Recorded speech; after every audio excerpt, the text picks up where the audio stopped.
Good evening. Today is Tuesday, March 24th. We're at the Marlborough Public School Committee meeting. The time is 7:31. I call the meeting to order. I'd like to remind everyone that we are being filmed and streamed by WMCT-TV. If I can have everyone rise for the Pledge of Allegiance, please. I pledge allegiance to the flag of the United States of America and to the republic for which it stands, one nation, under God, indivisible, with liberty and justice for all. Thank you, everyone. We'll jump right in with the superintendent's report.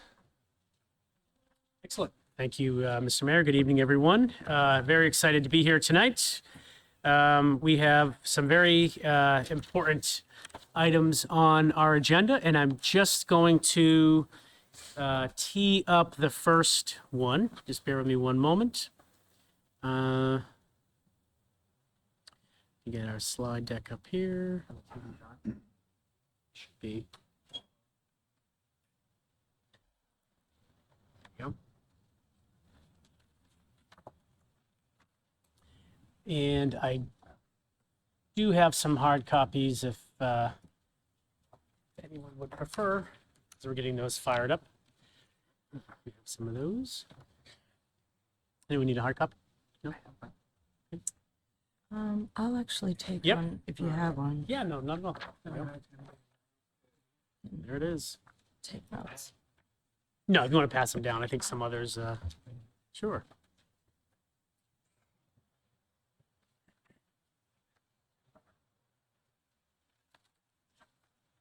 Okay, and here we go. So the first item of my report this evening is to do an overview of our new grade 6 through 12 accelerated learning pathway that we are looking to bring forward to Marlborough Public Schools for the start of next school year. This is something that has been many months in the making. I know we've sort of done some kind of teasers or overviews, if you will, at school committee meetings. Also have shared some updates with our parents at various PTO meetings, and have talked a little bit about this opportunity during our Super Saturday episodes. And so tonight we are going to get real deep in the weeds into what this program is, how it came about, the goals that we're using to really kind of frame out the work of our new pathway. And before we do that, I just want to share that this is something that really was community driven. We heard a lot from our students, from our staff, from our families. I specifically heard a lot since the start of my time in Marlborough about the need to really take kind of the challenging, rigorous work we have now across our secondary schools and really amp that up, but do it in a way that is very inclusive and that provides opportunities for all students who want to get into this work to be able to succeed in this work. And so tonight we're going to talk a little bit about how we came about this model, and we have a few of our team members who are going to walk us through our program. So Chris, you're up.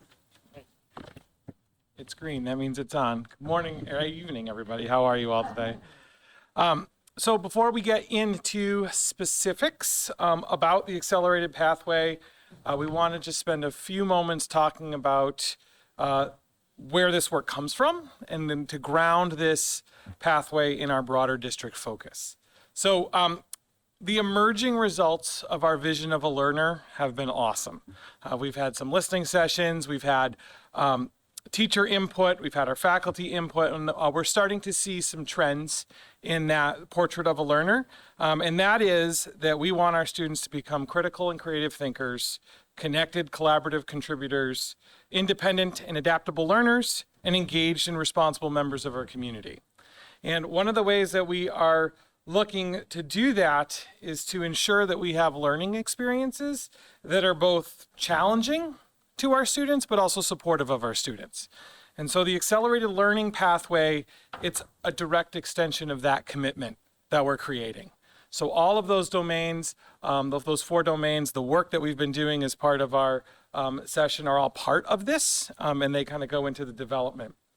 So our accelerated learning pathway is designed to ensure that students who are ready to take on challenging coursework have the opportunity to do so and have the opportunity to do so now. They do not have to wait until something comes up in their schedule, until next year, or when they're older. If they want to do it starting in middle school, we have an option for them all the way 6 through 12, where students can engage in that kind of work. And this is not about creating a small cohort of students or a separate experience for like a really tiny group of kids. This is for developing a practice that we can have all students move through grades 6 through 12. And as you can see, the structure of this pathway, it's going to encourage students to continue the work that they do in middle school all the way up through their time at Marlboro High as well. So this also helps us kind of share what we have at our high school with our middle school students so that they can be successful moving all the way through. All right, so we have some goals for this pathway. They're lofty and they're written a little small on the slide, so I'll share them with you, but I'll just say that at its core, the pathway is designed with the idea that students are going to engage in rigorous coursework and also be able to develop, as they move their grades, a personalized and more customized high school experience. So the idea of accelerating the learning early opens up opportunities, choices, and customizations as they get into grades 11 and 12. So the rough overview of that is that in grade 6, we are preparing for acceleration. Principal House will share with you in a few minutes a little bit more details of how we're going to do that. And then grade 7, students are going to have the opportunity to begin the accelerated coursework in both ELA and math. In grade 8, we're going to be able to transition our grade 8 students to taking high school courses at the high school. And then grades 9 through 12, with some of those credits already completed, their options open wide up. So this is really the idea that we want to be intentional with student choice. We're going to build in a system of supports that includes counseling and academic support so that our students, when they're choosing to take some challenge, that they'll be able to do that. We're also going to include multiple entry points. So if a student wants to start this in 6th grade, as you'll see the cycle beginning, it works for them. But if they're in 9th grade and they think they missed the boat, that's not true. We have multiple entry points already identified at every grade to get students to be able to jump into the accelerated learning even sooner. So with that, Principal House will share with you the middle school plan. Thank you, Mr. Henry. So like Chris just mentioned, with those goals, thinking about 6th grade as being like that foundational piece for students, I'm hoping to see, 80 to 100 families opt into a pathway when we talk about 360 students entering grade 6 next year. That allows us to have them cohorted together to receive an experience through their math, ELA, science, and social studies classes that doesn't accelerate through 6th grade curriculum and into 7th grade standards, is still within 6th grade standards, but has opportunities to go deeper into those standards. Project-based learning can be incorporated, and really to talk about what skills they need to be successful learners as they go through this trajectory. So executive functioning, time management, study skills, all of those pieces will be embedded in 6th grade. That doesn't eliminate the options for world language or intervention. So these, like Mr. Henry talked about, this is open to all learners, whether those learners have, an IEP and need services during a block in their day, or maybe they need ELD instruction. They're still able to be engaged for the cohorted classes and then receive that individualized instruction or start a world language path. So with the addition of that world language teacher, we're opening up those seats and able to service more students through world language. They still receive their unified arts, whether it's, digital media, art, wellness, PE, all of the options there, and music is still in their day. Their UA music classes would be when they're fully with the rest of the 6th grade body. For those 4 core areas, they are much more cohorted with their group of students who are in this Acceleration Academy with them. Seventh grade is really when the acceleration piece begins. There's two ways to define acceleration, like moving quickly and then like combining to move through at a rapid rate. So seventh grade, we're going to start to begin to see students in ELA and math complete seventh grade ELA and math in 1 year. So they're combining their instruction from seventh and eighth grade into 1 year. Right now, math does that. We have an accelerated course. They combined 3 years of math into 2. So this is a different approach. Our curriculum resource through HMH actually has this already built in. It's something many schools do, where they accelerate through seventh and eighth grade math using power standards. So we'd be looking at adopting that resource into the building for the students who are in this cohort, so that when they're ready in eighth grade, they're in ninth grade classes already. So that is like a unique feature about it. And then in eighth grade, they're in early high school. So Principal Serapina and I have been doing some work to align schedules.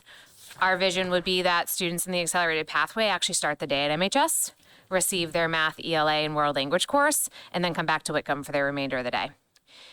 Really unique opportunities there in terms of engagement, also with extracurriculars, whether it's marching band or after school clubs. Like the options really are endless, how I want to expand it out. But at a minimum, they'd be receiving high school credits for those 3 courses to open up their schedule for ninth grade. Any questions on middle school before we jump into high? Yeah. Figure it's easier to take middle school and then high school, or? Yeah, I guess my quick question is, how do you find these students at the 5th grade level? How do we, that's a great question. It's Part of our next step. Yeah, how do you find these students? Like, So we're hosting an acceleration night for all families in current grades 5 through 10 on April 8th. And we are going to be doing a lot of work around recruiting, opting in, and making sure all of our students are aware of the opportunity and allowing them to do some self-selection as well with family involvement. I was going to say, I'm assuming that at the 5th grade level, you can identify the students, correct? I would assume. So that's a great question. In the past, we have used scores to identify students. The vision here is that it's an opportunity for all. Totally. Inviting in as many as we can capture. Yep. And also then our guidance team is going to be like churning it up and doing individual interviews with all of our students to explain the pathway and gain their interest. Right. Okay. Thank you, Catherine. Thanks. So question would be, with weaving in music, will that be something where performance groups will be able to then function as is, separate from general music? And then will that be an opportunity for some of like the 8th grade students to then be able to be associated with the high school programs for music? So we talked about marching band as like that entry point for some of our students. It doesn't capture all, Right. but once our schedules align, well, those opportunities are going to continue to grow, because then a student can stay an extra period to engage in whether it's chamber or whatever they're interested in, jazz band at the high school level. Yeah, and athletic wise, I think we'd have to be cautious, I guess, because of the waiver rules and things like that on how many years some of those kids can actually participate. So I just say that as caution. Had to sit in too many hearings on that one. Right. So, yeah. Steve, Principal Serapina can talk a little more about MHS and how the alignment will carry through, and then we can take all sorts of questions after. Can I just clarify? You said that they'd start at the high school for ELA, math, and world language. Correct. So that would open up French because you don't have French at the middle school. Got it. Yeah, so it would be a world language option for our current 8th graders, 7th graders. 7th grade. Yeah, so our 7th graders moving into 8th grade with us next year would have this open opportunity. Okay. Yeah, And if- current 7th graders. Right. Once they're a freshman, you said they have 3 classes that are open? Yeah, so Does that they'll, mean? And I just want to preface that. It's probably a good lead in, but I guess, does that mean electives? Like what? so in their senior year and junior year it could, but it could also mean some AP Lit opportunities, AP Research, QCC classes. At the freshman level? So it would, because they're world language options. Okay. So essentially with world language, if they came to us in the 8th grade, technically by the end of their sophomore year, they would have that requirement done and they could opt into other electives, which we'll kind of talk about. Right. A little Please. bit right here. Okay. So I think with the accelerated program, so for us, next year with ninth grade, so ninth and 10th grade will be a little bit different, right? So they didn't start in 6th, 7th, and 8th grade. So they're kind of starting at a different point. But essentially, if you look at the slide, ninth and 10th grade, they're basically a year ahead. So grade 9, they're taking English 10, ELA 10. We will provide interventions and supports because they didn't really start at the beginning, right? They're starting kind of a little bit, not necessarily in the middle, but kind of in the middle. That also speaks to the master schedule. So we're looking at our master schedule to align more with the middle school so we can make a lot of things kind of line up and easier. But we're also looking to build in some intervention and enrichment blocks for kind of those on and off ramps for students. So we get a kid who transfers in the 10th grade and wants to be part of this from another school, we can figure that out. That will not be a barrier to students being able to do this. We've made that very clear. Chris Henry and I have had multiple meetings. We've met with guidance. We've met with others. We've met with team leaders to kind of have these conversations. But if you notice with 9th and 10th grade, then 11th and 12th, essentially what it does is really open up options for when they're an upperclassman. Excuse me. Actually, the better slide, thanks to Chris Henry, if you could. So if you notice this slide, currently we have our standard path, which you see a lot of or. The accelerated path, there's a lot of and. So they'll be accelerated to the point where they're going to have way more opportunities to take AP classes, elective, dual enrollment. We're in the conversation with QCC to offer more courses through QCC, which is fantastic. Internships, electives, we have a lot of things going on. And what this accelerated path is really going to do for students is when they're in 11th and 12th grade, it's going to open up their schedules a lot more. Even now with 11th and 12th grade, they have some choice. They don't have a ton. This is going to give them a lot more choice. Our schedule is going to play a role in that. And that's something that we've had a lot of conversations with. Internships, if we're looking at partnerships with Assabet Tech, if we're looking at work study, things like that, we need to really spend some time on our master schedule. But we think this accelerated program is really going to do a lot for our students in terms of opening up electives for them when they hit upperclassmen. And it doesn't mean that they're all necessarily going to take AP, but QCC is an option, internships. We're building up our AP courses through the program of studies. We're bringing in an AP business class.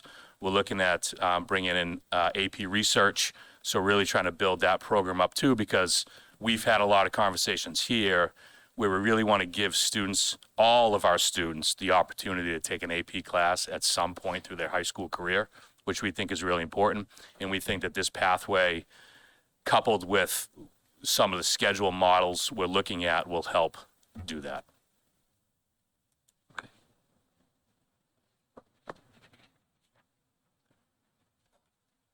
All right. Yeah. Yeah, I have a question too. So Can I ask before we go too far away? I apologize. But like when we're looking at the broadened and personalized advanced learning, the previous one, I just want to make sure, like, I'm not seeing, which doesn't mean it doesn't exist, because I know it's in program of studies, but like physics, our robotics conversations, CAD, all of that that's kind of been in place around supporting more like, say, engineering as opposed to bio. We're not losing some of That's those. that's all still there. That's still an option. It still will run. Okay. Kind of had that feeling, but 100%. rather ask that question. And then the other question I had is around the business courses, where we've really bolstered that area to make sure that we were, getting the financial literacy, making sure we had the business trajectory, really supporting then to have that AP business course. How's that all fitting in here? I mean, is that where we look at the other slide that Chris had pulled together, where it's the either or and, that we're getting some more of those business opportunities at a different timetable? I'm just trying to figure out how that aligns. So we're really trying to not necessarily build it up. We have a lot of foundational elements there with the retirement in that department. We're going to look at the job posting that goes out in terms of what the job posting is and what we want to offer. For example, there's been a lot of things that have come up, like the computer science classes that we used to offer that we couldn't fill this year. So we're going to really look at, I should say, kind of revamping what we want to offer in our business department. We want financial literacy. We have marketing and all that. We want to really be able to offer those courses for students. They're very, very popular courses. So we want to make sure that we keep the integrity of that program intact. That's, I guess, the question I have is more around computer science Yep. and coding and things like that, Yep. which are really popular. Yeah, you it's know, huge. And not necessarily losing that Right. as an option, which again, I'm assuming is kind of part of it, just not necessarily represented on Correct. here. And I would say that that may be something from a pathway we probably want to consider, because there are some of those kids that are going to go in that trajectory. And unfortunately, I think if we don't kind of lay it out for them, sometimes they go, oh, it's not there. They don't see it quite as easily. So Can I just add one quick piece? I think exactly to your point. What is laid out this evening are just the core yeah, academic courses, but it does not encompass all of the different and kind of enrichment and elective opportunities that we would still want our students to pursue in addition to these core courses. yeah. Yeah, so those wouldn't go away. And I didn't really think that they were, as much as I think that we want to make sure, where we've talked about our whole student, the whole child, being able to build that out so that we can really show about how we can taper to those other areas that we offer so many courses to support. So, okay, thank you. Do kids, if they choose this accelerated pathway, that means all of their classes are accelerated? Not Or not. necessarily. Okay. So if I want to jump into the accelerated pathway and I'm really an ELA humanities person, but math isn't necessarily my thing, then I can opt into simply the ELA humanities courses. Great. We heard the feedback. I was just thinking of like my kids, and if, I could see them having done this, but would have floundered if they had to take accelerated classes in every subject matter. So glad to hear that. And then just along the lines with the business stuff, I don't know how you two, that we do all we do in that business department with two staff people. It's unbelievable. So I worry about us needing to add at least another business person if we're going to be expanding business office. It's been a big topic of conversation amongst us, Right. knowing that it's coming. Next year's budget. Okay. That was going to be my broad question. First, I applaud the ambitiousness and the innovation that this reflects. I think it's a great example of us committing to every single way a child can succeed in creating those pathways. Because this is, in broad terms, a carve out or multiple carve outs for an individual kid's journey from 6 through 12, half of their academic career, what support do you all, and this is a broad question to the leadership team, do you think you need from us, from other resources to ensure that this sustains for multiple years? I think for the high school, I kind of think that's It's a big question. so, multi-layered yeah, question. Yeah. I think for the high school right now, first and foremost, we need to come up with a master schedule that fits everything we're trying to do. I really think that's paramount with all of this. Because in that master schedule, then we can build in and start looking at those intervention and enrichment blocks that we're going to need. if I'm being honest, moving forward, I think we have a really good handle on what this is going to look like. But I also think we have to go through it a little bit to really find out other things that we're going to need that we might not be thinking about right now. Yeah, I would think there's aspects of infrastructure, scheduling related, and then there would be, and we talked a little bit about staff needs and resources, because when you create tiers of infrastructure, you may Right. spread your capacity Correct. across places that creates holes. Right. So, And even when we talk about on-ramps and off-ramps, I actually think we need to go through it a little Yeah. bit to kind of iron some things out that we're probably going to have to iron out. As long as kids aren't being disallowed from joining the program because of that, I think we need to make sure that we'll figure, if they want to be part of this, we're going to figure out how they're going to be part of this. And I think that's the big. Sure. I think that's the big piece. Yeah, and just to build on that, one of the pieces we are having a lot of conversations around is the idea of, and I think we've heard it a few times this evening in a couple different ways, but this idea of inclusivity into this particular pathway, whether it's one course or multiple courses. I think to your question, one of the pieces that we're going to have to really kind of wrestle with is, what does the support mechanism look like for our English language learners that want to engage in this work, or our students with special needs that want to engage in this work, or just kids who are transferring in, or kids that have been here that just want to try something different and harder and new. So I think there's going to be a support structure that my sense is going to probably change over time once we figure out who needs what works and what doesn't.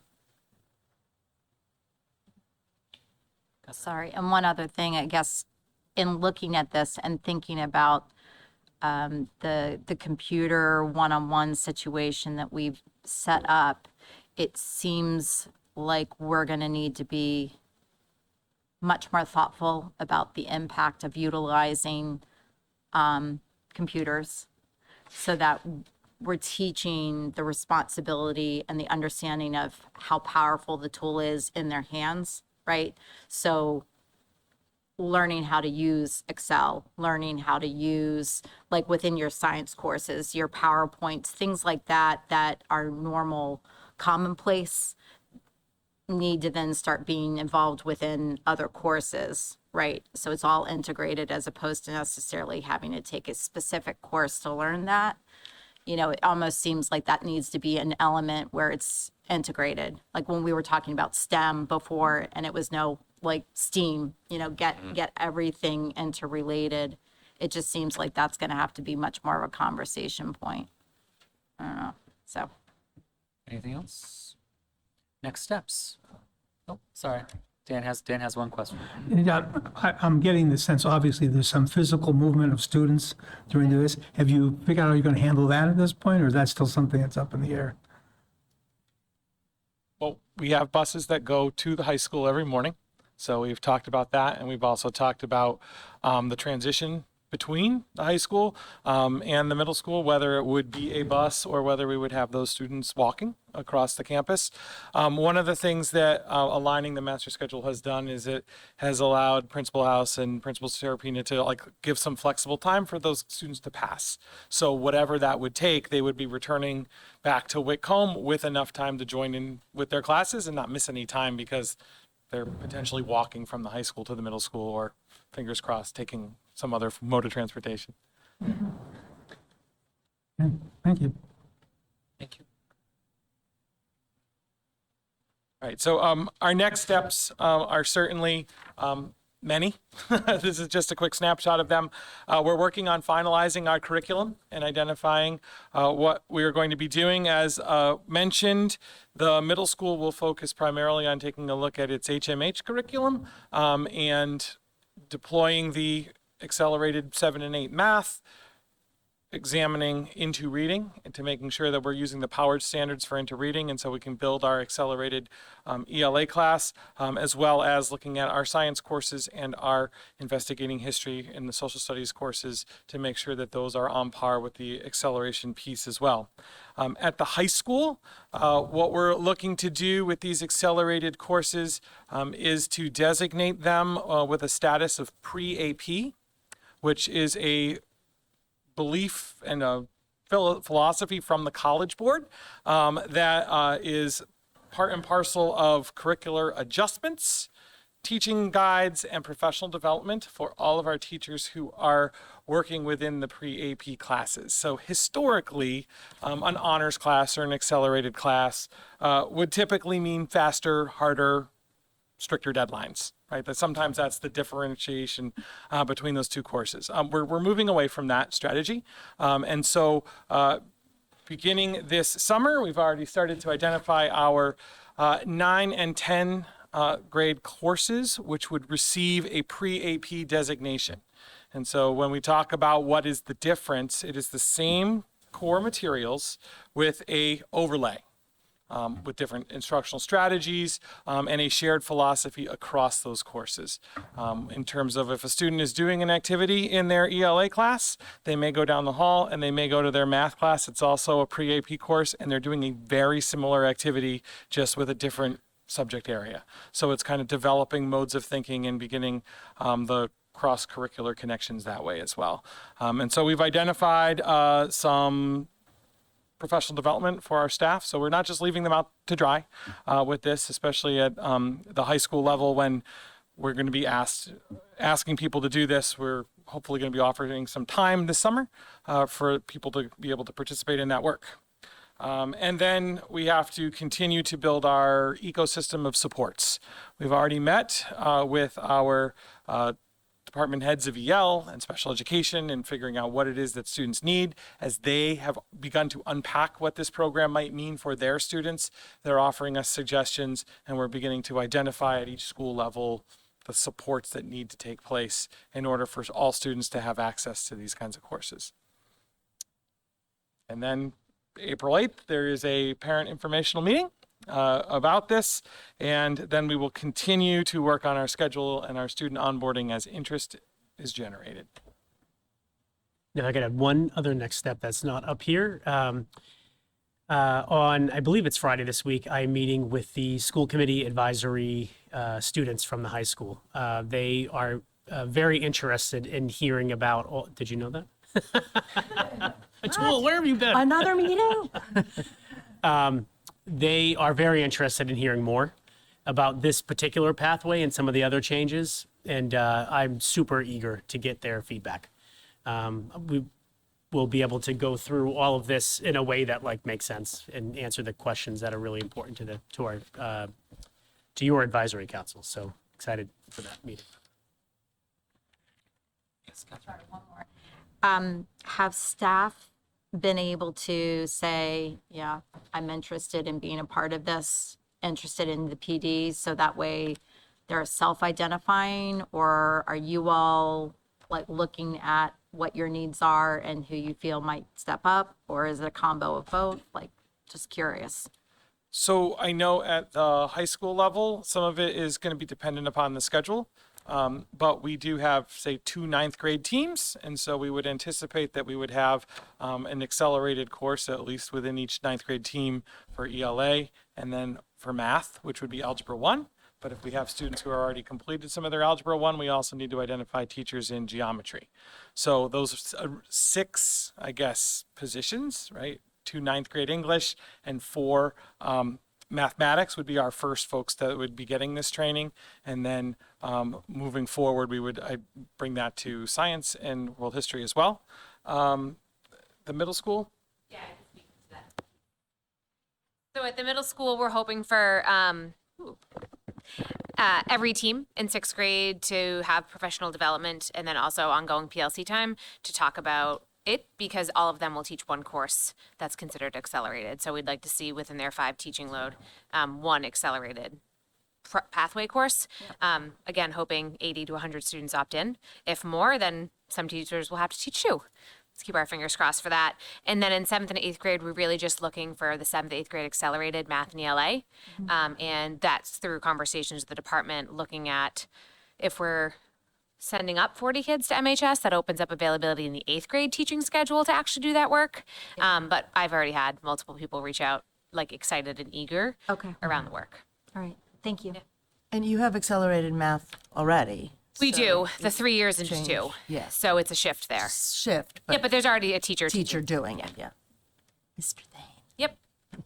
What is the feedback with teachers about this program?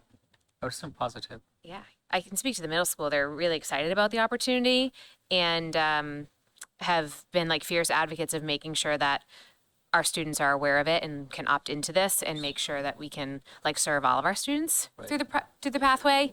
And just they're feeling, in my opinion, very heard and Sure. around this subgroup of students that we have been talking about but haven't put a plan in place for yet.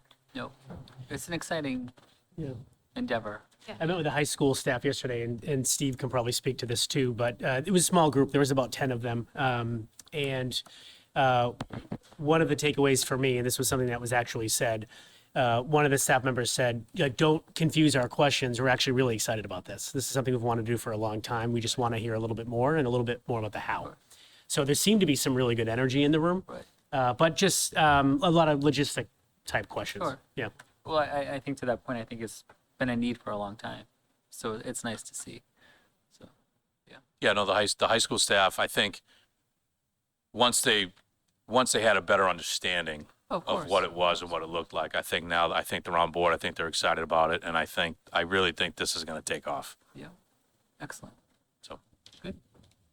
Thank you, everyone. Thank you. Great. Okay, to move on. That's correct. Thanks so much to our team for being here tonight to share that. A quick update for our community on the Whitcomb principal search. As you know, at our last meeting, the school committee approved the contract for Mrs. House to move forward into the assistant superintendent of teaching and learning position. So we have since been very busy getting organized around finding, not that there will ever be a replacement, Mrs. House, but finding someone to take the helm for our July 1. So we have posted the position. That posting went out on Monday.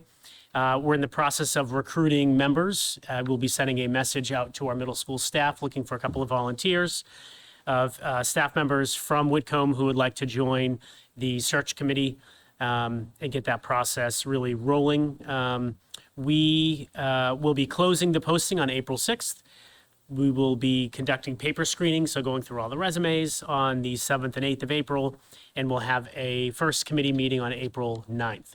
We will be looking for a school committee member, so if somebody's interested, please do let me know. We'll call the candidates on April 10th for our first round of interviews, and then conduct interviews on April 14th through the 16th. We'll move forward with some reference checks sometime the week of the 17th, and then we will invite finalists back to visit the middle school for the day on April 23rd and 24th. I will have the pleasure of final interviews with the candidates on the 27th and 29th of April, and then we will bring the selected candidates forward once our offer is extended and contract is finalized to the school committee on May 12th. So essentially, the bulk of April, there's a week in there where many folks won't be around, but we'll be focused on finding our next leader for Whitcomb. Excellent. Thank you. All right. Okay. And again, if you're interested in joining that process, don't hesitate to let me know. So for my last item on my report, I'm actually very glad that we have members of our team here tonight because I will be sharing with the committee and the community a mid-year update on my goals. The reason that I'm very pleased that we have members of our leadership team here is because from my perspective, this is not, yes, this is a mid-year check-in on my performance. However, it is really about the work of our team. And I know I've said to this school committee repeatedly, whether it was one-on-one or in a group setting like this, we have a incredibly strong leadership team. And the work that we're going to see tonight as we're checking in on our goals really does reflect the work of our team. The work that is going to be shared as evidence, and I'll kind of talk through how I set this up in a minute, is some of the work is right from them. It's the work that they're doing in their committees, learning walks, data meetings, And what has really been powerful for me to see is how this work has started to come together and really start to kind of fit the pieces of the puzzle that is shaping the direction in which we're moving. And that will sound less abstract in a minute when we actually look at the pieces of evidence. And so before we do that, just to re-anchor the conversation, and Chris talked a little bit about this in our last discussion around the accelerated learning pathway. This is the model that we've been really following this year while we've been developing our new strategic plan and portrait of a learner, which we're going to hear a little bit about in a few minutes. But this idea of needing to focus on what we teach, how we teach, the whole child, and then really the adult piece, bringing the adults together around our students, with that idea of helping our kids who are entrusted to us each day being the best version of themselves.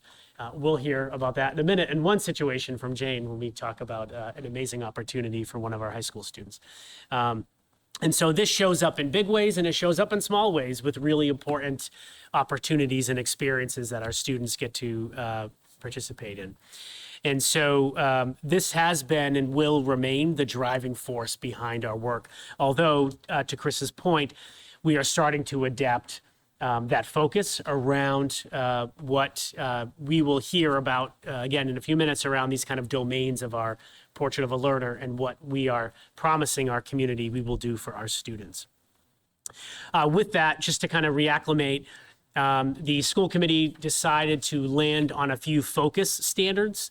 As you know, the evaluation process through the Department of Education that districts have adopted, ours included, for the superintendent is super cumbersome, and there's like 36 elements or something ridiculous like that. So the school committee landed on the 4 standards, but specifically within each standard, these elements. So you'll notice when we start to walk through the evidence that the evidence is tethered to a goal, but it's also listed under each piece which focus standards it's connected to. So that we kind of get both bites of the apple there in terms of what the evidence is used to support. I'm not going to read our goals to the committee or the community, but the short version around our student learning goal is to help our students make progress in their growth as it relates to our NWEA, which will then, we hope, carry over to our outcomes on our MCAS assessment. We've broken that down into 2 specific buckets. One, curriculum instruction. All right. So again, we think about that kind of circle from the beginning, which is like, you know, the what and the how. So kind of what we're teaching and how we're teaching. We have a focus on the implementation of our new math program, an additional focus on really working with our English language learners and creating more authentic learning experiences for them in the classroom and not just pulled out. We hear that term ELD, that English learner development, thank you, program, which is more of like kind of a pullout where they're not involved in the actual day-to-day instruction. And so we've taken a shift in our approach this year, particularly at the middle school, to create more inclusive opportunities for our level 1 and level 2 English language learners. So those are the beginners. The third area is really kind of in a nutshell is this idea of really getting organized around the curriculum, getting organized around our instructional practices, trying to tease out what of the curricula programs we have are working, which ones are not, trying to get a cohesive, aligned review and renewal cycle in place. And so while we could focus on many things within our curriculum work, those were kind of the 3 big buckets of work for us this year. Around instruction, my sense is over the next few years, you will see a continued focus on strengthening core instruction. I don't know that that's something that is ever going to be perfected. I think that's always a work in progress because our learners are always changing. And so it is incumbent upon us to keep up and hopefully ahead, frankly, of those changes. So we have a deep focus on expanding our learning opportunities for students through our instruction. And then the last piece is really just looking at this idea of kind of checking in on how we're doing through the use of data and utilizing our data in a way that's really informing kind of where we're going next. So those are kind of the teaching and learning pieces in a nutshell as it relates to, you know, the what we teach and the how we teach. So just some concrete pieces of evidence, and I'm not going to walk through all of these, but I just want to highlight a few. So this is an interactive deck that everybody received on, the school committee received on Friday, but I do have hard copies if anybody wants them. And so I'm just going to share a couple of quick pieces of evidence to just highlight some of the work that I mentioned on the previous slide. And this is why I was saying, again, I'm really, really glad that members of our team are here because this particular piece of work was created with Chris Henry and our middle school and our EL team. And this is something that was really important to us, and I know we talked about with the school committee quite a few times, is really bringing our beginning English speakers into that inclusive classroom setting so that they are being exposed specifically to our ELA work, standards, expectations, literature, all the different components that go along with that. And I'm not going to walk through every piece that's on the slide deck here, but what is here is essentially an overview of what that co-teaching model looks like that we brought forward to the middle school as we shifted our expectations of what we think our level 1s and 2 English learners are capable of and the level of work we want to expose them to. So there's a great overview here for those who want to dive deeper into that.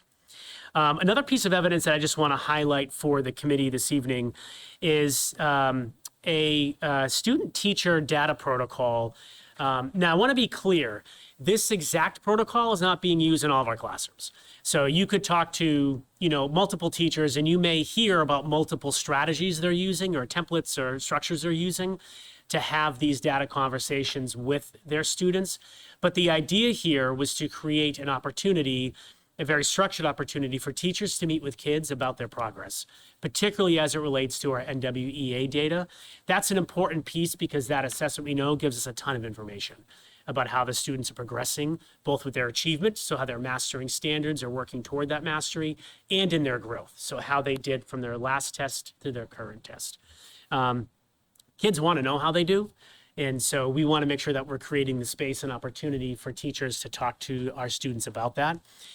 Kids do better when they're plugged into the work. There's more buy-in, they understand it better, and it's important for them to know where their strengths are and where their opportunities lie.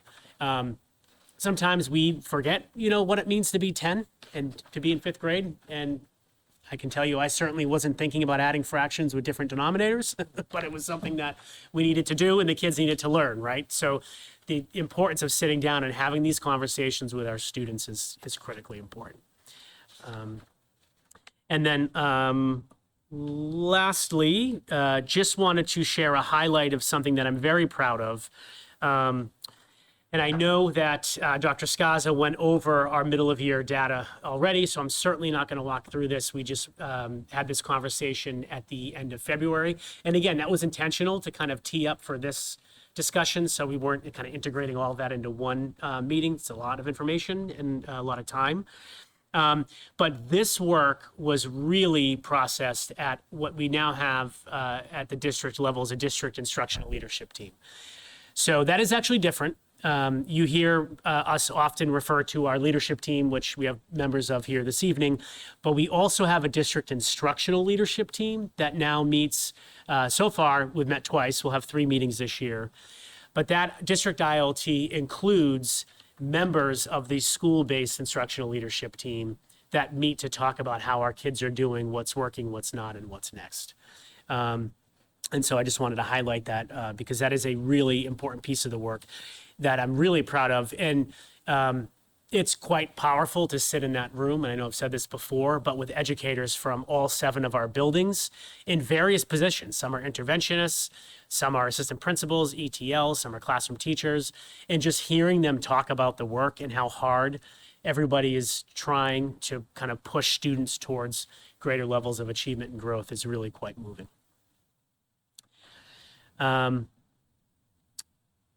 Are there any specific questions on the first kind of bucket of evidence? Are we okay to keep going? Okay, perfect. The next goal is around staff development and support. And again, not going to read the goal, but kind of the headline here is to really get clear about the level of instruction we're expecting in our classrooms and the tools and resources.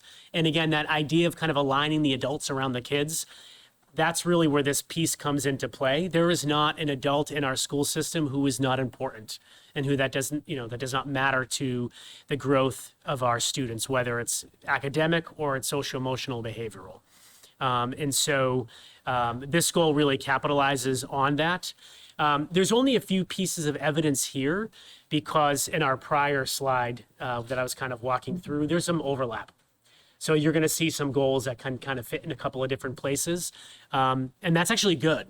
That means that the work is not as siloed as sometimes we may present it or think about it, but it actually, kind of integrates from one piece of our school day to another. So just to highlight a couple of quick pieces here, one of the things that was really important to us as a leadership team was getting really clear and kind of consistent in our practices around delivering feedback. We know that visiting classrooms and sitting down with our educators is one of the most important things we can do as an administrator or as a leader. And so we wanted to make sure that we took the time as a leadership team to really sync up on how we're doing that, what those conversations should sound like, and the process in which we use to kind of navigate that whole observation or learning walk piece. And so not only did we train as a leadership team on this process, but we also shared this with all of our lead teachers. This was really important because one of the things that we are really striving for in this piece of work is transparency. We want to make sure our teachers, there's no guesswork in it. They know what we're doing before we come in the classroom, when we're in the classroom, and when we leave the classroom. And what does that whole process look like from kind of top to bottom or side to side, however you want to look at it. And so we shared this material with our teacher leaders, and I do believe Dr. Skaza shared it with our new teachers, I think, at one point, to make sure that particularly our new staff coming into the district are familiar with this process, to try to bring that anxiety down. So that they know that when we visit a classroom, we're here to help, and we're here to, be part of their improvement. So wanted to share just a piece of evidence from that as well. And then the last piece from this particular goal, and there are members on this committee who could speak to this work far better than I, but our work around culturally responsive teaching, I am just continuously impressed, and I'm going to say it and name it. Many school districts, many organizations have really moved away from this work. In Marlborough, we have leaned into it. And that is something I'm incredibly proud of as it relates to the work of our ABAR committee, our anti-bias, anti-racist committee. This year, there was a lot of work done around instruction. And one of the things that I really appreciate about that is the work that we can control. There is so much that happens in our culture that bleeds into our buildings that we, kind of maneuver, work with, navigate, whatever the term is you want to use. And that's part of our work. But the piece that we really can control is what happens within those four walls of our classrooms. And so our ABAR committee, who is comprised of just super talented educators from across our system, have just done amazing work on really helping our teachers think about what culturally responsive instruction is and how it works. And we've really utilized a professional development time to implement that. So big shout out to our team who has been leading this work. So I wanted to showcase that as well. Any questions on our staff support goal? So, okay. We can't do anything if we're not safe. I know you have heard me say that repeatedly, and I have said to our staff repeatedly that I know my family expects me to come home at the end of the day. Actually, sometimes I don't. I stay here, but they expect me to be safe at the end of the day, and so do our families of our staff and our families of our students. Right? Like they want and expect our students and staff to come home safe every single day, and that is something that is my top priority. It is something that is more important to me than anything, because if we are not safe, we can't work and we can't learn. And so we have moved swiftly over the summer to put many different systems in place as it relates to the safety and security work. And just a couple of things that I want to highlight here. We cannot do the work that we are doing without, and I know it's hard to read, but without the members of this team. Our safety and security team, and I will read this because I think it's important, is comprised of our mayor's office, of our Marlborough Police. We have many members of our police department that are active members of this committee. Our Marlborough Fire Department, Department of Public Works. Our commissioner attends almost every meeting. Members of his team do as well. Our technology team also attends our regular meetings. And our public schools team, you would clearly expect a big turnout from this group as well. But we have educators, we have classroom teachers from every level. It is really important that we get their feedback. Like, what does this look like and sound like in the classroom? What are you seeing? What are you hearing? What do you need more of, less of? What's not clear? So they are sitting at the table with all these individuals giving us real-time feedback on our work, which I think is really important. And so we have a very strong team that you can see has met multiple times. We meet every month, but there are a lot of meetings that happen in between these meetings to make sure that the work continues. We won't talk too deeply about that work, as the school committee knows that those are executive session topics, but rest assured, there's a lot of work happening in this space. I will share a piece of feedback that I do get often, and I think it's important to name it because it's something that I'm working on, is trying to better communicate this work with our teachers. So we have a lot of people involved. We have a lot of systems and structures we're putting in place. The part that has just been hard is getting in front of our staff on a routine basis to get this information out. I have held some of my drop-in virtual staff meetings with this specific topic, and we've had some people turn out to hear a little bit more. And we have a big district-wide Q&A coming up on the 31st after school that Sergeant Tingloff from the Marlborough Police Department and I will be facilitating. But really looking to hear directly from our staff around what questions they have. And then to our families tuning in, we will have a family night coming up in the spring where we'll do a big Q&A with our families and our community members. Maybe your child no longer is in Marlborough Public Schools, but you live in the neighborhood of one of our schools. We would urge you to come. We really want our safety to be a community effort because that is how we ensure, as much as we can, everybody's safety. So that is a little bit about the work around our safety and security. Again, I know our school committee has been very kind of well-versed in the work that we've been doing in that space, but any specific questions in that area on any of the evidence? Clear? Our strategic plan, this one's sort of a layup because I will share a little bit about the work to date. And you are going to hear from Carrie Purcell, who is leading the charge from Focus Schools with her colleague Brett. And there have been so many meetings, so many conversations, surveys, a steering committee. We have done a tremendous amount of work to get to the place where Chris sort of forecasted earlier in our discussion, which is around these domains. And you have to forgive me, I don't use Canva often, so I probably should, but I just want to see if I can, here we go. Look at that. All right, this is what I wanted to show. So these are the domains where we are like tentatively landing on as it relates to what will be the main focal points of our work as a district.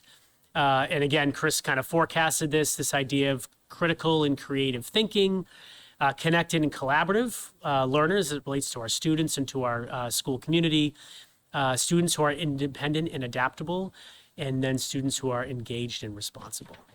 And so this is not fully cooked. It's like, you put the fork in the thing and there's still some dough on it, right? So like we're not all the way through there yet. We've got some work still to do, but we're getting there. On April 14th, Carrie will be here to speak to the school committee. We will have a much firmer we'll be in a much firmer place as it relates to where we think we're going to land. This is important because the portrait of a learner is going to drive our strategic plan. And then that strategic plan will then drive our new school improvement plans. So there is a method to our madness here that's being driven by this particular piece of work. So we're very excited about where we are at this point. And then lastly, our final goal is around the Richer Project. And again, very proud of the work that the school building committee and the working group has done. Lisa Richards is here tonight. She's probably learned more things about the system's HVAC and operational kind of, parameters of the building than ever knew before. I know I certainly have. But just two pieces of evidence to highlight because I think they're important milestones, at least this first piece. This is a letter from MSBA accepting our preferred schematic. That was a big deal to get through that piece of the process. And so that was when MSBA did vote and officially say, yes, Marlboro, you can move forward in the process with a elementary school of 950 students with some of the specs that we had laid out. And so that was an exciting experience and opportunity and really allowed us to move to the next level, which is really helping the building start to come to life as it relates to the designs themselves, which has been very cool to see, like the kind of progression with that. The other piece of evidence, just to quickly highlight, is a recent school building committee. But I really do appreciate this visual graphic. Again, very difficult to see at home, I'm sure. And I will have this slide deck that I'm using tonight up on our webpage for anybody who's interested in seeing it. But you can see where we are in the stages of the work as it relates to the MSBA process. So we are moving right along as scheduled, which is a Herculean effort, but one that is definitely moving in the right direction. Very aggressive schedule. Yes, for sure. So that is an update on my goals at kind of the mid-year point, which I know we're a little bit past that, but happy to answer any questions the committee might have. Okay, let's move on. Okay. We're sure? Yeah, Doesn't feel right. I know, but it's so clear. Okay. There's no questions. Thank you. I'm at a loss for words. All right, that I know. concludes my report. Mr. Mayor, Yes. I would like to suspend the rules. Motion's on the table to suspend the rules to move up the Item 8B, BPA National Leadership Conference. motion's on the table and seconded. Any questions, comments, and concerns regarding the suspension? Seeing none, all in favor? Yes. Okay, we will move it on up. All right, so now we will have the Business Professionals of America National Leader Conference, which is scheduled for May 6th through the 9th. Good evening, everyone. I'm here with student Joe Sullivan. He placed in the top 3 in the fundamental accounting, and all 3 of the participants qualified for nationals. The other 2 students do not want to pass up the opportunity to take their AP exams on schedule, so, and as sports conflict. But Joe is willing to come with me to Nashville, and we're gonna have a good time. We are leaving May 6th through the 9th, and Joe will be participating in workshops and taking that fundamental accounting exam. We'll have other things going on. I have an itinerary that was placed inside that you can look at. Yep. And Joe is wearing his medal. Say hi to everyone, Joe. Hi, guys. Okay. And so I'm here to ask to take Joe to the nationals in Nashville, Tennessee. Okay. And I added more specific information, that there will be 6 male advisors on the trip from Massachusetts. So if Joe needs any advising or sponsor, he will have ample people to relate to. He's also staying in a room with a young man from Assabet. So they're sharing a room. So they're both from Marlboro. and he is president of the state leadership team. Ryan, he's a good kid. Great. I just wanted to say thank you for the additional information. Yes. I appreciate that. And I'd like to make a motion to approve and say, go Joe. Good job. Right. Joe, can you just speak a little bit about what you're going to do down there? Like, Yeah, well, so we leave that Wednesday, I'm pretty sure. We don't come back until that Saturday. So when I get there, I'm probably gonna be taking a lot of open tests. And if you aren't aware what that is, it's basically, so I'm going there for accounting, but if I really wanted to, I can pursue in marketing or fundamentals of other things, and take those tests. I'm not required to, but I can. So that Wednesday and Thursday, I'm probably gonna do that, a little bit of that. Honestly, BPA is it's a lot about social gathering as well and communication skills. So talking to people, having like good connections while I'm there is gonna be a big part of it. Getting me ready for college next year. And then that Friday is when I take the tests. I take my FRQ and MRQ test both those days. I'm not sure what time yet, but I take both those days. And then that Saturday, I don't know, maybe I'll get like a tan or something. I don't know. But yeah, those are kind of like my plans for my 4 days there. can you share what you got your medal for? Yeah, I got fundamental accounting, 3rd place in the state. Excellent. So yeah, going into the MRQ part, we had to take a FRQ, which is the written part of it. We did that in Miss Haley's classroom. I'd say like a week before, and then going into the conference, I had to take 4 tests, but the one that I qualified in, fundamental accounting, I took that I think the first day actually, and it was around 50 questions, but or I think this one was like 30 questions actually, but yeah, so that's what I got the medal for. Oh, I just wanted everyone at home to share why you received the medal. So Yeah. congratulations on that. Thank you. So, Yeah, and yeah, just like the other 2 students, Kyle and Shayla, I am missing my AP tests, but thankfully I've talked to our AP advisor about that, and I'm going to be taking them the week prior. So excellent. Well, thank you for representing Marlboro High. thank you so much. Thank you. Appreciate it. Motion on the table and seconded. Is there any other further questions for Joe or any more insight on what he's? There'll be guest speakers and workshops and other things that we'll be doing as well along Sure. the way.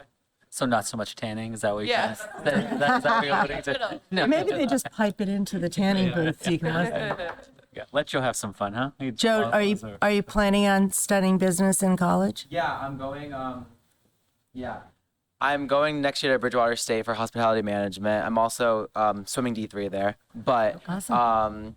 yeah, I committed there. They gave me around almost 50K actually, and on top of the honors program for management program. So I am.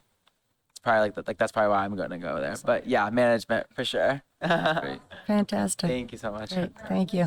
Thank you. Right, so motion's on the table and seconded. All in favor?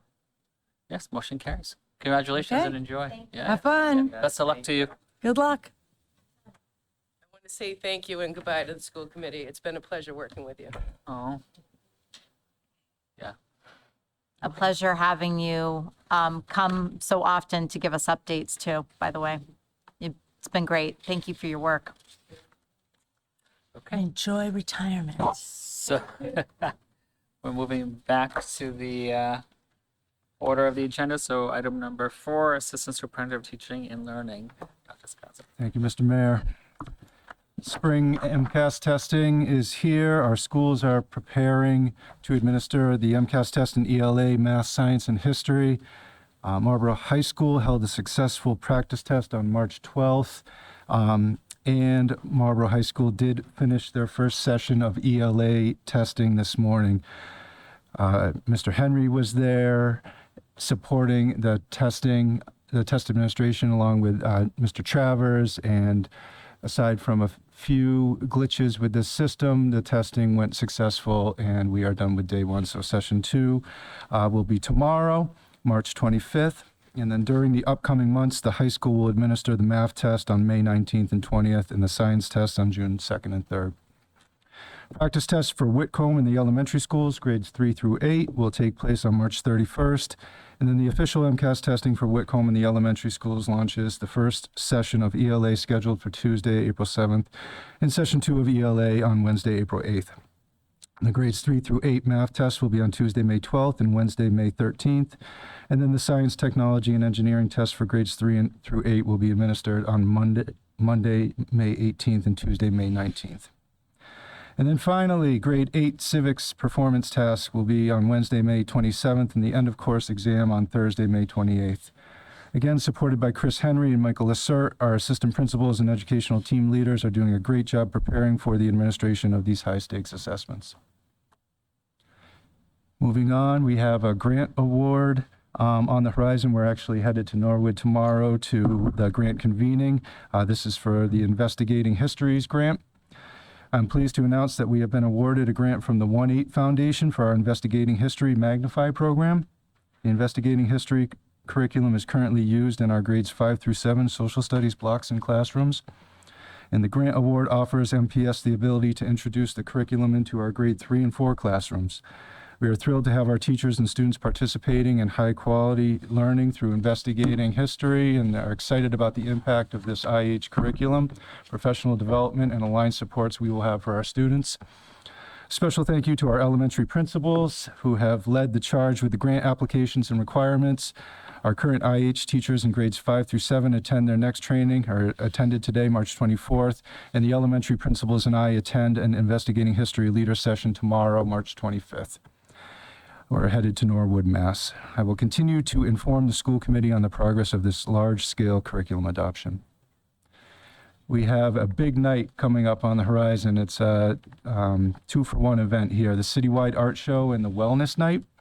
Our annual Citywide Art Show and Wellness Night is scheduled for Thursday, April 9th. Student artwork exhibits will open for display. Please enter through the rear entrance by the registration office at 5:30 p.m. for the art show. And then shortly thereafter at 6 p.m., we will begin our Wellness Night festivities. Please enter through the front door by the main Whitcomb office for the Wellness Night. We are excited to showcase our students' creativity and provide our families and caregivers with important information on a number of topics such as healthy habits, managing social media use, supporting academics at home, and community supports and programs offered in Marlborough. We hope to see you there.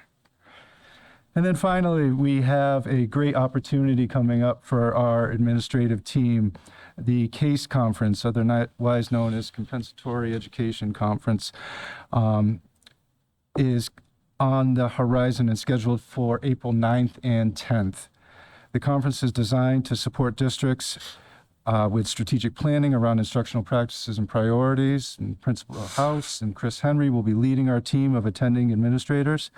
Well, the goal of this group is to create the next iteration of the district's roadmap for instruction. Information regarding the outcome of this opportunity will be shared with the school committee at a future meeting. As a reminder, this conference opportunity is funded through our Title I grant. And that is all I have for the school committee tonight. Happy to answer any questions related to any of those. I just really wanted to thank RJ for some conversation about the investigating history. We just had kind of like a side conversation where I was just interested in how that was going to be piloted. And he'd let me know that Richard and Jarek had have a number of different classes that are kind of moving forward on piloting that, which I think is great, so that hopefully they can then help on pushing it out for peer work. But it was interesting to just see when you're talking about the curriculum alignment and then getting into cycles about, people and expectations about how much you're going to have to learn. It was nice to see how you're trying to fold this in and to work with what's already in place for 5 to 7 as well. So thank you. Yeah, thank you for mentioning that. We're really excited about this curriculum. The teachers who are piloting it or have been teaching it seem to be very comfortable with it and finding the benefit, especially since we have had, I'll refer to it as an outdated social studies curriculum at the elementary level for a number of years. And the students seem to be responding really well to it too. I've been in a number of classrooms where they've been teaching investigating history, and it's a vibrant environment with a lot of active discourse and engagement. So the curriculum itself seems to be well received. Just for clarity, so if I want to go to the art show, but also the wellness, can I go through the building? You can. It's just very quick. You Do I have to can. leave and go to the front door? Yeah. That's what I assumed, but I just want to make sure. So if you attend both, you can do Yeah, if you come to the art show first and and you intend to go to both, you can just that. You walk go up the through, stairs okay. there. I just want to make sure. Okay. Yeah. Thank you. And Thanks can for the clarity. can I just ask, how long will the art be up? Because I unfortunately am going to be out of town that day. Let's say, do we leave it up for 2 weeks? Thank you. 2 weeks after 2 the weeks. night, it will still be on display. Great, thank you. What time does the event end? Art show is 5:30 to 7:30. The wellness night is 6 to 8. Okay. Thank you. Anything else? Thank you. Thank you. Moving on. School business manager, Mr. Mohammed. Good evening. Good evening. So the first item I have on my list is the budget update. You guys, now you have the final updated draft in the level service FY27 level service budget. And I wanted to share that we will be holding the public hearing on April 14th, school committee meeting, and followed by the final review and the school committee certification. The second item is I have is the transportation related. It's everybody's favorite. So I just wanted to provide a brief update on our upcoming year planning. The district is planning to restore 4 buses, increasing the fleet from 25 to 29, and expanding the service beginning this fall. So this will allow us for the reconfiguration of the bus routes to better meet the needs of our students and families.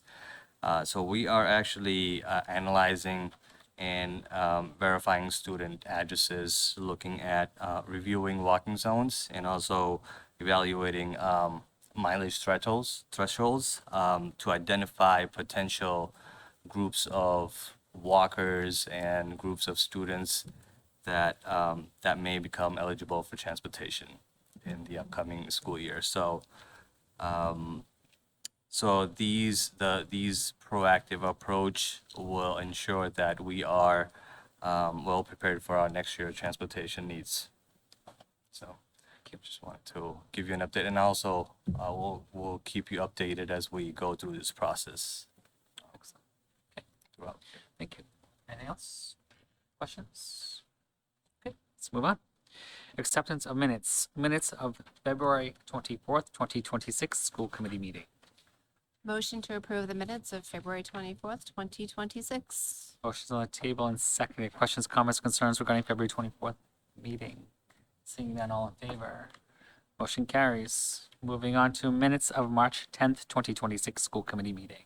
Motion to approve the minutes of March 10th, 2026. Thank you. Motion's on the table and seconded. Questions, comments, or concerns? Seeing none, all in favor. Thank you. Motion carries. Been approved. Public comment. Is there any public comment going once? Seeing none. Any public comment going twice?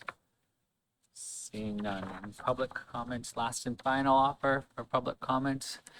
Seeing none, we will close public comment and moving on. Action items and reports. We have a donations for the new scholarship for Carol Driscoll Memorial Scholarship. So generous offer helps support our graduates for $1,500. So I'd like to make a motion to approve, just asking that we make sure there's a process discussion with guidance. I've had some conversation with the superintendent just to make sure that this aligns with what we are doing with other individual scholarships as opposed to a board scholarship, if that makes sense. So, thank you. So there was a motion, correct? Okay. Motion was on the table and second to approve. Questions, comments, concerns? Seeing none, all in favor of approving the grant? Motion carries. Thank you. Okay. We already approved the Business Professionals of America.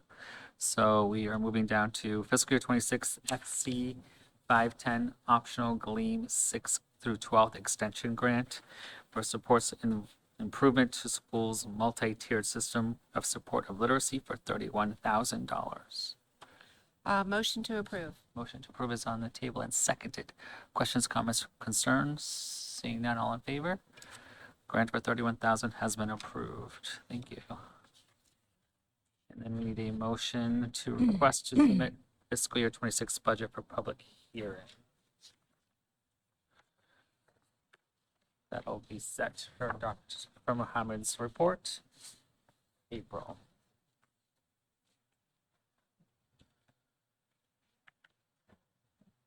Need a motion to have the Oh. public hearing. Move to approve, it's April 14th, right? Correct. April 14th for the public hearing on the FY 27 budget. Motion's on the table and seconded. Questions, comments, concerns? Seeing none, all in favor of having the public hearing?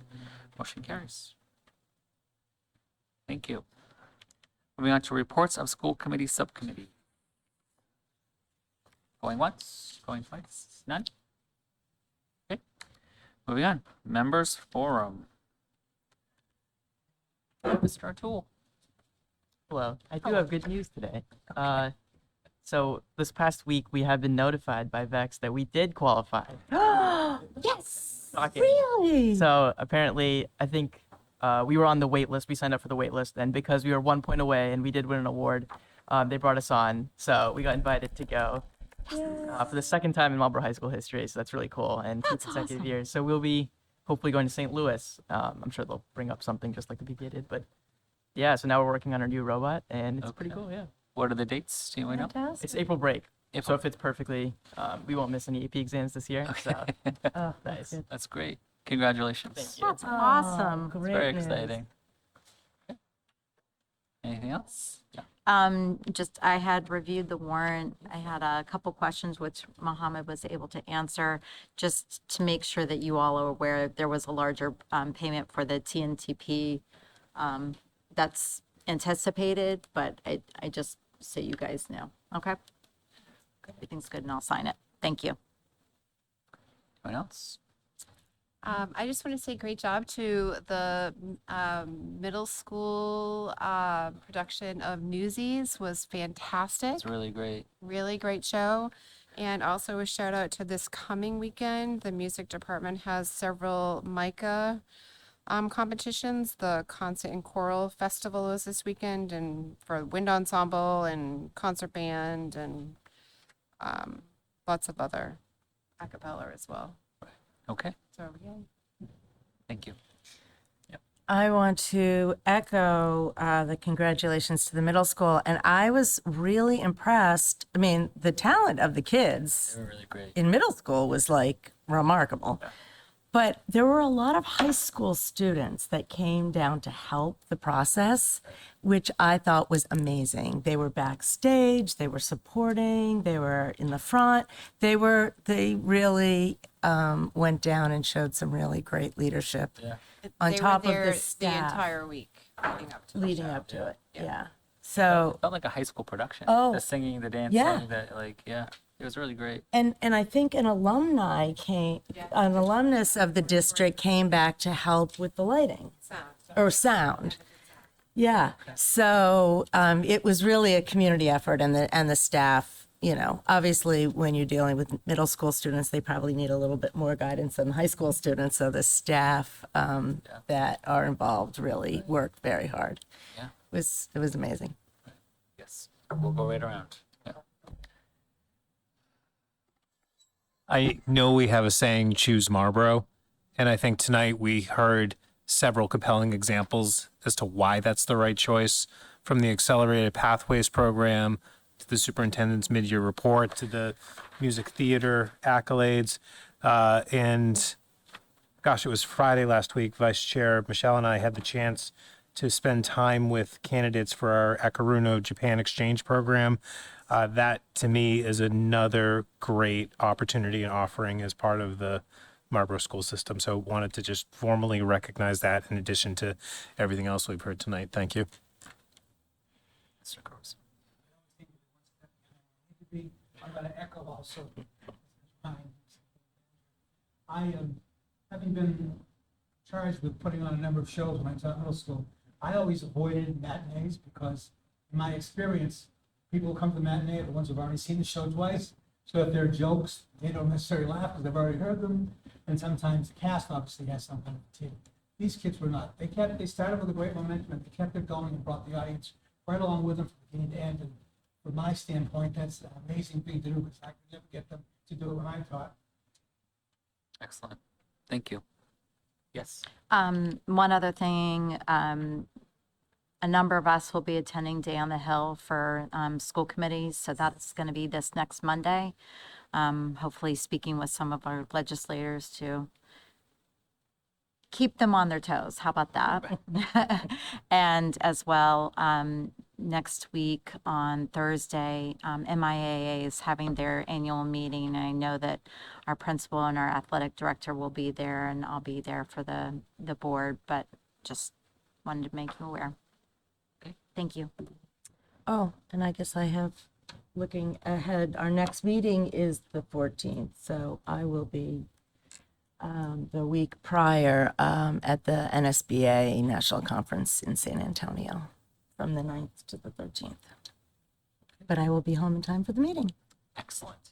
Mayor, can I just add something that a tool conveniently left out? I don't think he wants to brag on himself, but tomorrow is the Worcester County Superintendent Association Scholar Luncheon.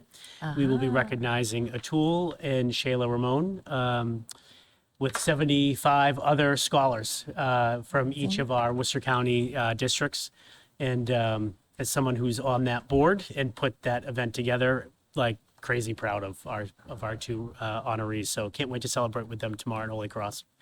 Atul, I don't like when you're holding out on us. You deserve all the accolades. So I was going to embarrass you. Yeah, right. Yeah. Thank you. Congratulations, Atul. Yeah. Okay. Anything else? You know what I need. Move to adjourn. No, the other A word, adjourn. Motion's on the table and second to adjourn. All in favor? We are adjourned at 8:58. Thank you, everyone.